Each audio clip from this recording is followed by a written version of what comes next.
موجز الأسبوع، أهلا بكم. ترقية ولي العهد الأمير مولاي الحسن إلى رتبة كولونيل ماجور في الجيش. العفو الملكي يشمل 19,000 مستفيد بمناسبة عيد العرش. ولي بنك المغرب يكشف تحديات الاقتصاد الوطني خلال السنة المالية الماضية. الملك يستقبل المنتخب الوطني النسائي ورئيس الفيفا.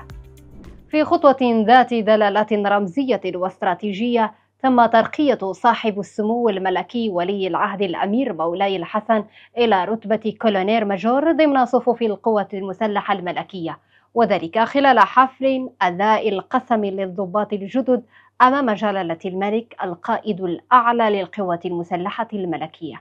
تأتي هذه الترقية في سياق الاحتفالات بالذكرى 26 لاعتلاء جلالة الملك محمد السادس عرش المملكة، مما يضفي على الحدث أبعاد تتجاوز الطابع البروتوكولي لتعبر عن رؤية ملكية متكاملة لأعداد ولي العهد ضمن المؤسسة العسكرية.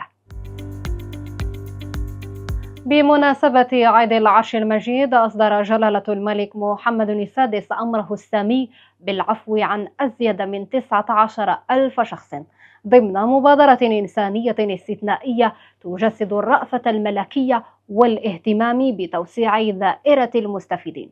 عملية العفو شملت تخفيف العقوبات، تحويل السجن المؤبد إلى المحدد، والعفو عن الغرامات وفق معايير دقيقة لضمان العدالة. هذه الخطوة تأتي في إطار التقاليد الملكية التي تكرم بها المملكة هذه المناسبة الوطنية.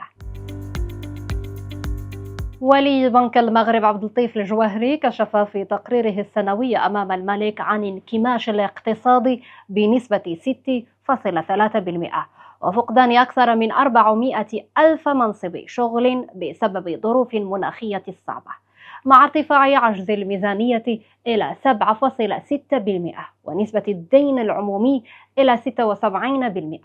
في مواجهة هذه التحديات، خفض بنك المغرب سعر الفائدة ورفع تمويل البنوك لتوفير السيولة، مع تخصيص أكثر من 24 مليار درهم لدعم الحماية الاجتماعية، مؤكدا على ضرورة تسريع الإصلاحات لتعزيز استقرار الاقتصاد الوطني.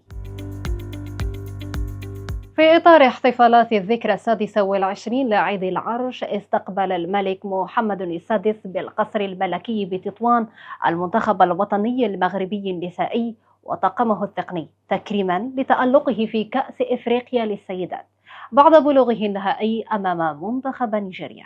وخلال حفل الاستقبال الرسمي، قدمت عميدة المنتخب غزلان شباك هدية رمزية لجلالة الملك تمثلت في الحذاء الذهبي الذي نالته بعد تصدرها قائمة الهدافات في لحظة مؤثرة تجسد تقدير العاهل المغربي لإنجازات لبؤات الأطلس.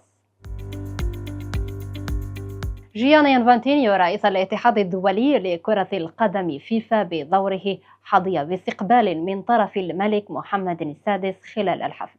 الزيارة تأتي بعد إشراف انفانتينو رفقة فوز القجع على افتتاح المكتب التمثيلي الجديد للفيفا بإفريقيا بمركب محمد السادس لكرة القدم بسلة، فيما يقضي حاليا عطلته الصيفية بالمغرب، حيث كانت مدينة شفشاون آخر محطاته. أجواء احتفالية تعيشها المملكة المغربية هذه الأيام بمناسبة الذكرى 26 لعيد العرش المجيد، التي تجسد وحدة الشعب وترسيخ الاستقرار تحت القيادة الحكيمة لجلالة الملك محمد السادس.